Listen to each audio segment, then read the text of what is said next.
So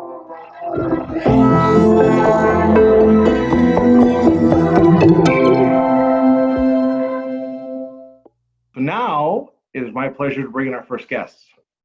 Richard and Beth Hussey are joining us from Memphis, Tennessee. Richard is a member of the CLF Board of Directors, and both Beth and Richard are connected to our cause because of their daughter, Gracie, who was just 7 when she suffered her first concussion. Gracie went on to suffer several additional concussions during her youth soccer career before she was forced to quit the sport. And alongside Beth and Richard, Gracie has become an advocate and a voice in the national news for our Safer Soccer campaign, which aims to educate parents, coaches, and soccer stakeholders on the benefits of delaying heading in soccer until at least age 14. Gracie still works daily to manage her symptoms, but has learned many coping strategies along the way and just finished her sophomore year of college. So hello, Richard and Beth, and thank you for being here to share your nearly decade's worth of wisdom caring for a child with PCS. Well, thanks for asking us, Chris, and thanks for all you've done for us and so many others and through CLF and all the great work you guys do. Happy to be here.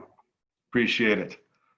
So we talked in a pre-interview. So tell me, we'll start with the many social pressures that kids face and how that might stop them from being honest about how they're feeling. You know, with an invisible injury like PCS, it can be hard for others to see how seriously your child may be suffering.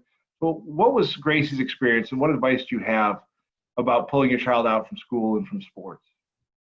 I think it's really important to be an advocate for your child. I think it's hard for them to process what actually is going on. They're feeling pain, but yet don't really know how to express it a lot of times. Their peers don't really understand either because they look normal and they don't have a cast or most times a bruise or anything like that. And so I think it's kind of one of those things, it's pressure to still perform, still to academically be there, I guess socially and academically. And I think as a parent, you know your child and you have to be the biggest advocate in the sense of you have to communicate for them and encourage them to communicate, support them, and just let them, you know, let the coaches and the teachers and the friends know, just so that a lot of times they want to support, but if the individual is not being honest or letting everyone know how they feel, then it's hard to know how to support the child as well.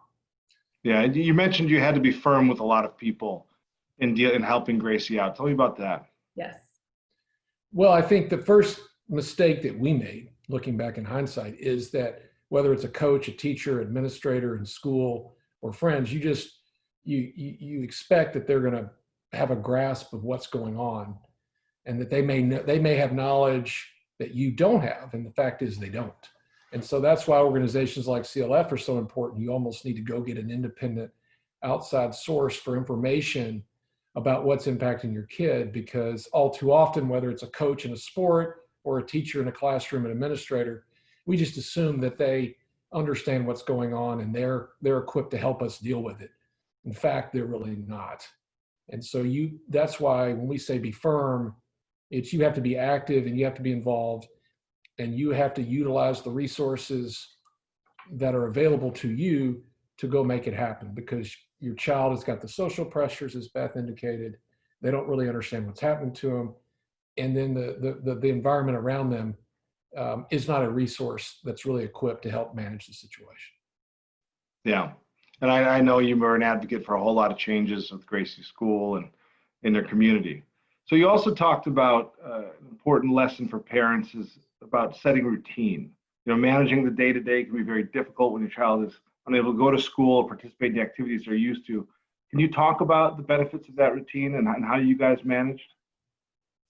Yeah, I think it's important when they are isolated from their kids and they're at home to, like you say, have a routine, not just really allow them to stay in a dark room. Yes, you know, pull them away from screen time, and that is important in resting, but also just getting fresh air and just keeping like their mental state healthy with exercise. If it's just walking, you know, around the block, the next day, maybe 2 or 3, you know, times around the block. But I think that's important. I think that you have to keep routine, you have to be consistent, and you can't give up. And you have to just know that there are going to be good days, bad days. Some days will be better, but you just have to have confidence in that and just stay in the routine and just fight through it and be consistent.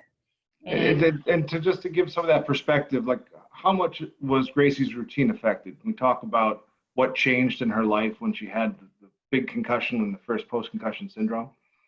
Her routine from going to school, she was homeschooled for quite a bit. The weekends, hanging out with friends, she wasn't doing that. Playing sports, which was the biggest part of her life and where she really felt confident and successful.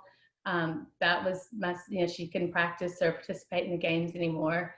She really couldn't go to the games because she was sensitive to light and noise, so she couldn't even be there to support her teammates. So it was hard. It was really hard. And she felt like she was, completely taking, she lost a lot of her I guess her friends, in the sense that they were still playing sports and doing their things. So she made new friends, the girls that weren't practicing after school and weren't on the team and had more free time to hang out with her. But it was really hard, I think, emotionally, physically, and mentally during that time. So she sort of had to create a new life. Yes. Yeah. I would add, Chris, that, as your child, depending on what age they're going through it in formative years and maturity and friends, Gracie was going through it 8th and 9th grade, sort of that junior high to early senior high time period, which is a tough period anyway. And as we reminded her, or tried to teach her, life moves on pretty fast for an 8th or 9th grader. So if you're not in a fray, whether it's on a sports team or going out with your friends, those kids move on. And when you're not able to move on with them, that's why what Beth says about the routine and taking care of yourself and not sitting in a dark room and feeling sorry for yourself is so important. Yeah. So, I know a lot about how far and how hard you work to help Gracie get better. And I think one of the lessons that you told me about was that PCS recovery is not linear, right? And so one of the frustrating parts for both you and for the patient is that there's a lot of setbacks. So can you talk to what advice you give to parents about understanding the uncertainty that comes with PCS recovery, what your experience was? Yeah, I think that you have to have a good relationship with your child and be supportive and understanding, and realize that, it's hard for them to be honest, in the sense that they have to express how they're feeling. A lot of times everything is so fuzzy and the pain is there that they don't really know how to communicate it. And I think with Gracie's, it was never the same with each concussion. So she thought she had a handle on it, and then she'd have different symptoms and different setbacks. And I think, as a parent, you have to be patient and understanding, supportive in the sense, and not frustrated. Because it's hard when you think, okay, 3 days, this is great, we're out of it.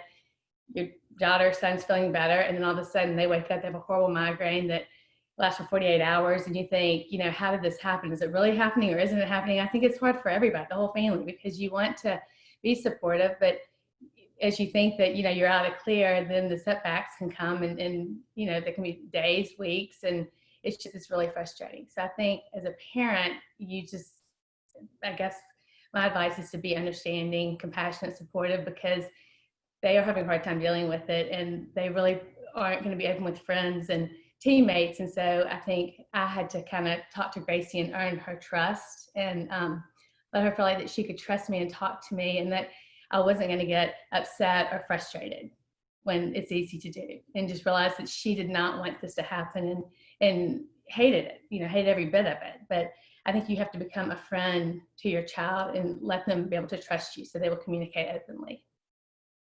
And every kid's reacts differently. The brain is, in many other injuries, you have milestones. You can get an X-ray and show that a bone is healed, so there's a great unknown. That's why, as Beth says, the integrity, the honesty, get them to be honest with you about how they're feeling is so important, because you don't have the guidepost and the guidelines that you have with a lot of other injuries that a kid may have, a broken arm, a broken leg, an ankle, or whatever. It's just very different. Yeah. And how did you, I know there are a lot of setbacks, and there are times she thought she was getting better and then suddenly she wasn't. I mean, how did you get through those really tough times? It was hard. Sometimes they're easier than others. I guess just a lot of patience, and again, routine, exercise, fresh air, encouragement. She got a therapy dog that was great, and it's still really helpful, because Gracie still suffers migraines, and her dog has been a huge part of her recovery. But I think just realizing that I guess when would feel bad or have a migraine, would remember when she felt well. And so remember that she did get to that point. And if she was at that point at some time, at one point, then surely we'll get back there. But again, there's so many things like with migraines, weather, she just secondary things that happen with concussions and smell and loud noises. And again, she could think that she was doing great and go to a sporting event and it was loud and the lights and she'd have a setback.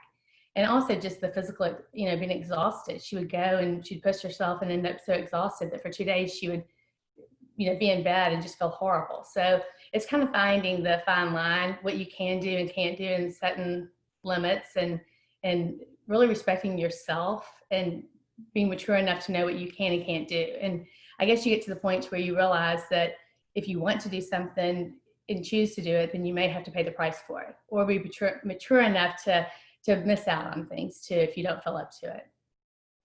Yeah. And so you look back now, and it's been a long time, and Gracie's doing great in school. She's happy. She was on our webinar talking about dealing with her PCS symptoms during the pandemic here. I mean, what makes you most proud about it, and what do you look back as your advice to parents is that last message about how you can get through these years together? Well, I think a lot of times children, people, individuals with concussions, a lot of it is, I think, the way that they are wired. Gracie's very competitive. She's very headstrong. She's very determined. And I guess I'm proud of her because although she couldn't continue on the sports field or I guess on the team doing that, with her grades, with other things in her life, she's gotten involved with volunteer work. She's been a mentor to a child that even when she was homeschooled, she still once a week would go mentor a child because that was something that made her really happy and just gave her hope, and she would look forward to that. So I guess I'm most proud that she, as easy as it is just to kind of stand under the covers and stay in a dark room, she did get out, and to this day she still has symptoms, but she still pushes through, and she is very determined. She's still determined. I think my advice would be that you have to come to closure on what you can't do anymore, what you may have to give up, and you have to embrace where you've come along the journey. There are a lot of different ways. Maybe where she is today is not where she thought she'd be in terms of her interest, where she spent her time, the ease with which she does academic work versus before.